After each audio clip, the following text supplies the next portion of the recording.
Et nous poursuivons avec Alain Destex, médecin et sénateur honoraire belge. Vous le connaissez, chers auditeurs. Il a écrit un ouvrage sur Mayotte, comment l'immigration détruit une société, aux éditions Teki. Alain Destex, bonjour et merci d'être avec nous. Bonjour Liselotte. Décidément, ce matin, j'ai du mal. Je vais prendre des cours de diction, chers auditeurs. Ce matin, nous vous avons invité puisque eh bien, vous êtes en conflit avec Rima Hassan. Est-ce que vous pourriez expliquer aux auditeurs ce qu'il se passe? Alors pas directement avec Rima Hassan, avec l'Université libre de Bruxelles, l'ULB, dont la promotion de droit de cette année a choisi Rima Hassan comme marraine. Et j'ai contesté et critiqué ce choix comme beaucoup d'autres, mais j'ai surtout essayé de l'expliquer. Je pense avoir été un des seuls à avoir fait ça. Et mon explication, c'est que dorénavant, l'Université libre de Bruxelles est de plus en plus à l'image de la population bruxelloise qui compte une très grande partie de sa population d'origine arabo-musulmane. En publiant, comme d'ailleurs Jérôme Fourquet ou Florence Ferjot-Blaquier ont pu le faire dans certaines études, une liste de prénoms avec une grande partie d'entre eux qui étaient clairement d'origine arabo-musulmane, pour démontrer donc le changement démographique non seulement bruxellois, mais à l'université, je me suis attiré les foudres non seulement de certains étudiants, mais de la direction de l'Université libre de Bruxelles qui m'attend un procès. Et donc c'est quand même tout à fait paradoxal. L'Université libre de Bruxelles a ratifié le choix des étudiants de faire de Rima Hassan leur marraine, leur égérie, et dans le même temps, la seule personne à qui on fait un procès, c'est moi. Alors, on va revenir là-dessus, mais est-ce que vous pourriez commencer par nous expliquer comment Rima Hassan se retrouve donc admirée par des étudiants belges, alors que on pourrait presque s'enorgueillir que ce soit une figure française, tant elle est justement, elle nous offre ses coups de théâtre. Mais écoutez, on vous la laisse Mm. volontiers en France. Nous, on n'en a pas vraiment besoin ici en Belgique. Euh, mais en fait, c'est d'abord extrêmement triste parce que, bon, alors on peut ne pas les aimer, mais c'est quand même une autre catégorie. Elle vient après Robert Badinter ou Gisèle Halimi, qui, je pense, n'avait jamais montré de complaisance vis-à-vis d'organisations terroristes. Et elle a été choisie, donc par des étudiants en droit, donc qui sont nos futurs juristes, nos futurs magistrats, nos futurs politiciens également, donc des gens qui vont vraiment contribuer à façonner la Belgique. Alors, elle a été élue, à mon avis, à la fois par le soutien donc d'une partie de la population arabo-musulmane de Bruxelles et par l'extrême gauche qui est très active à l'Université libre de Bruxelles. Il faut savoir que depuis le 7 octobre, Ah, climat d'antisémitisme sur le campus de l'ULB, c'est plus qu'un climat, hein, puisque ça se traduit par des agressions verbales et même physiques contre des étudiants juifs. Ça s'est traduit par l'occupation d'un bâtiment pendant 7 semaines auquel ils ont donné le nom d'un terroriste du FPLP, une organisation reconnue comme terroriste, et aussi par le fait que, par exemple, quand Rima Hassan est invité à l'ULB, ça se passe sans incident. En mm. revanche, quand certains ont voulu inviter Elie Barnavi, qui est un intellectuel et un ancien ambassadeur d'Israël en France, qui est pour la solution à deux États, qui est même pour l'instauration de sanctions contre le gouvernement israélien, donc quelqu'un de très modéré dans le débat politique israélien, eh bien, la conférence a dû être décentralisée hors du campus et se tenir sous haute protection policière. Donc, le choix de Rima Hassan, si vous voulez, s'inscrit dans une certaine continuité de manifestations antisémites sur le campus depuis presque 2 ans, qui ne sont pas vraiment critiquées et réprimées par la direction de l'université. Université qui d'ailleurs a aussi reçu Tariq Ramadan. Donc, bon. Exactement. Donc, Tariq Ramadan, je pense, est venu 2 fois au moins, et là aussi sans incident. En revanche, Caroline Fourest, qui est pourtant quelqu'un clairement de gauche, hein, mais laïque, eh bien, elle, une fois, elle a dû annuler sa venue à cause des critiques, et une autre fois, ça s'est passé sous les huées et avec beaucoup de contestations. Mmh. Donc, en fait, le paradoxe, c'est que cette université se réclame de ce qu'elle appelle le libre examen, c'est-à-dire le libre examen, ça veut dire que la pensée doit être systématiquement soumise à la critique et on ne peut pas accepter des arguments d'autorité, on doit en débattre. Bien, depuis 2 ans, par rapport au conflit israélo-palestinien et aussi plus récemment, donc par rapport à mon intervention, l'université se montre à la fois tolérante pour l'antisémitisme, mais vraiment intolérante dans le débat public. Comment réagissent les politiques belges face à cette, dérive, je pense qu'on peut appeler ça comme ça, de l'université libre de Bruxelles? Oui, je crois qu'on peut appeler ça une dérive. Alors, c'est un peu le drame de la Belgique, si vous voulez, c'est qu'il y a quasiment pas de réaction. Il y a un seul journal belge qui a clairement condamné le choix de Rima Hassan. Les autres ont tenté soit de l'expliquer, pardon, soit se sont contentés de reprendre les critiques, mais sans condamner ce choix. Et il y a aussi un seul homme politique francophone, Georges-Louis Boucher du mouvement réformateur, qui a contesté ce choix. Pour le reste, la Belgique officielle semble indifférente à cette évolution profonde de la région et du pays.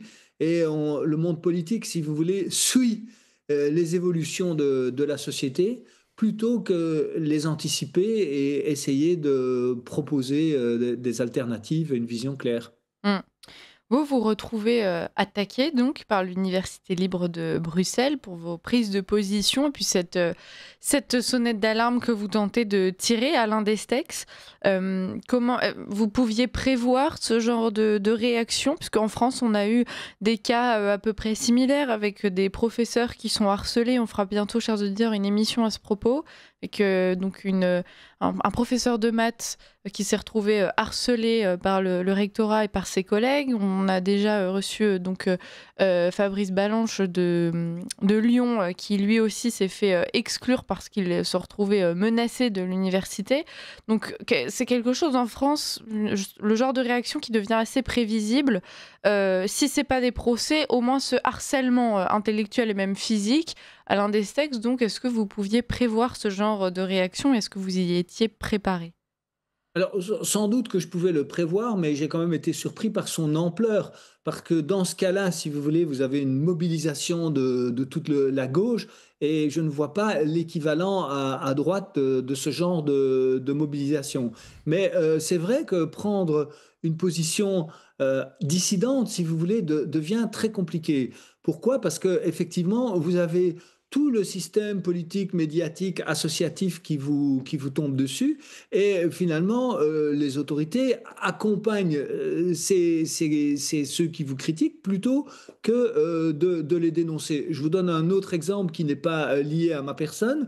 À l'Université libre de Bruxelles, en juin dernier, un professeur a voulu imposer que les jeunes filles dégagent leurs oreilles pour éviter de pouvoir avoir des écouteurs pour éventuellement tricher.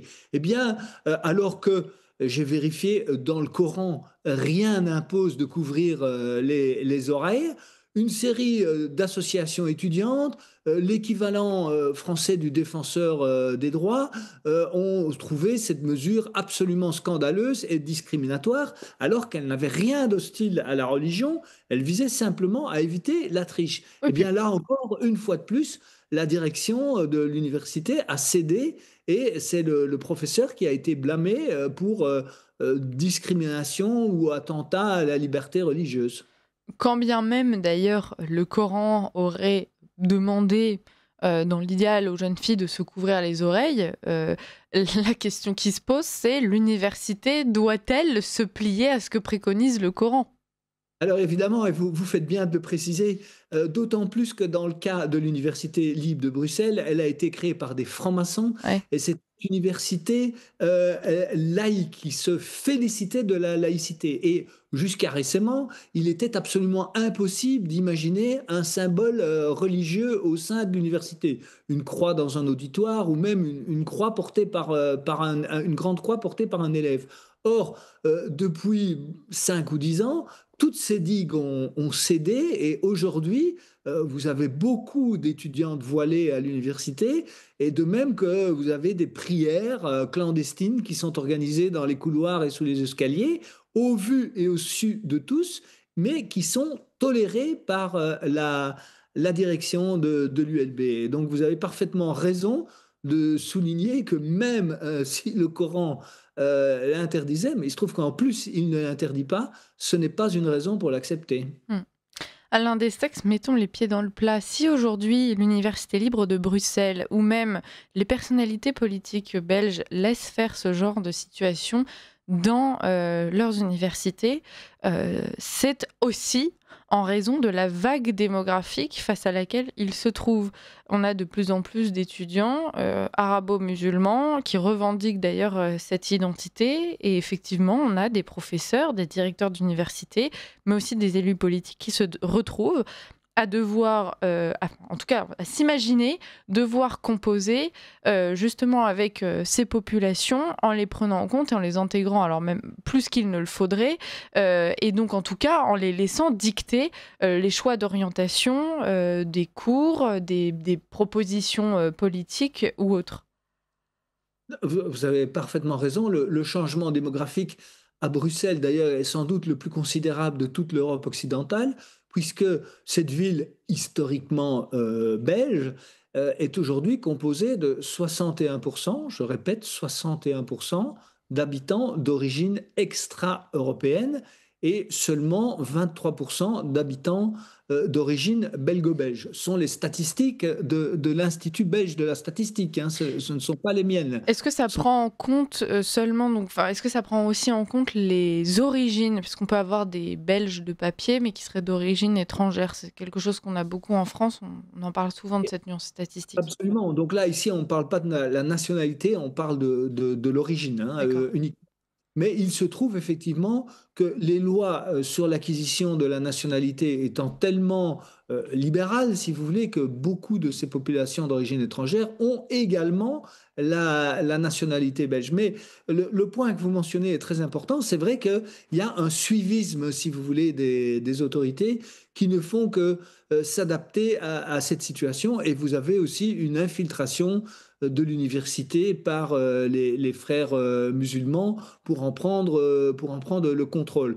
Par exemple, vous avez un cercle, le cercle des étudiants arabo-musulmans, dont la page Facebook compte 8 000 membres, alors qu'il y a environ 40 000 étudiants à l'Université libre de Bruxelles. Donc c'est une minorité tout à fait significative.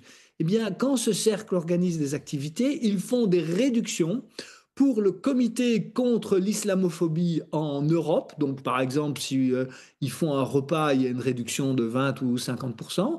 Or, ce comité contre l'islamophobie en Europe est le successeur du comité contre l'islamophobie en France. Ils ont juste changé la lettre F France par la lettre E Europe, qui a été dissous chez vous par Darmanin, ministre Mm. de l'Intérieur. Donc, cette association interdite en France, c'est tout simplement reconstituée en Belgique, où le terrain est plus favorable à ce type d'association comme les frères musulmans. Donc, à travers ces exemples, cercle arabo-musulman et comité de lutte contre l'islamophobie, vous voyez clairement la stratégie entriste pour prendre le contrôle de l'université. Et les étudiants sont évidemment représentés à hauteur de 20% dans le conseil d'administration. Donc, tout ça est aussi, il ne faut pas être naïf, tout ça est aussi une stratégie politique. Et Bruxelles, d'ailleurs, est probablement un laboratoire que les Français feraient bien d'étudier parce que Bruxelles est en quelque sorte précurseur pour ce changement de civilisation qui vient. Mm. Et d'ailleurs, on est bien désolé que vous soyez donc ce laboratoire. Alain Destex, quand on considère Bruxelles, vous nous expliquez qu'il y a plus de 60% de la population qui est d'origine extra-européenne.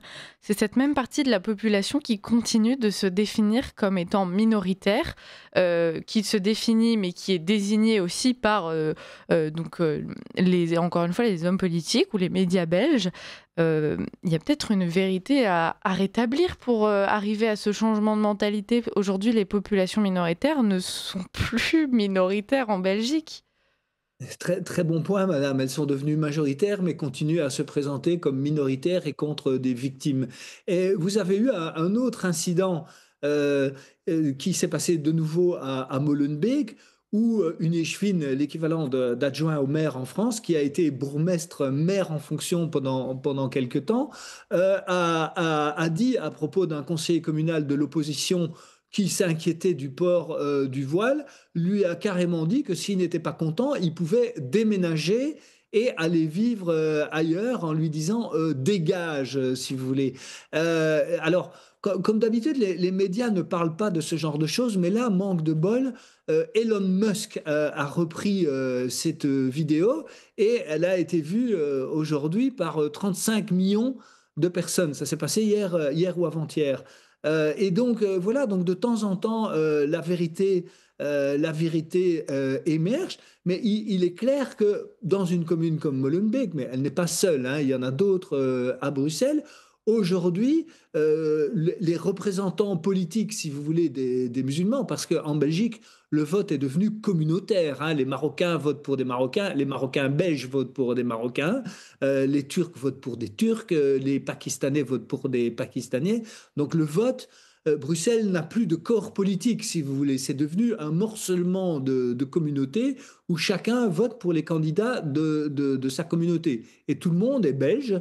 Et comme vous l'avez souligné, beaucoup sont plutôt des Belges de papier plutôt que des Belges de cœur et d'adhésion aux valeurs ou aux principes traditionnels de la Belgique. Eh bien, donc cette dame, cette échevine, comme on dit chez nous, a vraiment exprimé peut-être là aussi, si vous voulez, le monde qui vient, c'est-à-dire si vous n'êtes pas d'accord avec cette islamisation de Molenbeek, si vous n'êtes pas d'accord avec le port du voile, si vous n'êtes pas d'accord avec le fait que de plus en plus d'hommes portent des djellabas avec les chevilles découvertes, parce que, paraît-il, c'est aussi une prescription du Coran, eh bien, vous n'avez qu'à dégager. Donc, c'est la population d'origine qui doit désormais dégager et pas la soi-disant population minoritaire qui est en fait devenue majoritaire. Hmm.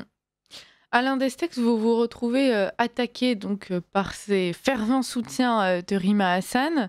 Alors déjà, sur quelle base juridique est-ce que ils osent vous mettre en cause et surtout, est-ce que vous comptez sur la justice belge pour pouvoir sortir libre de ce procès ou bien est-ce que vous craignez une prise de position plus juridique, assez idéologique de la justice comme on le constate aussi souvent en France avec ce deux poids deux mesures et ces magistrats qui sont de moins en moins neutres idéologiquement.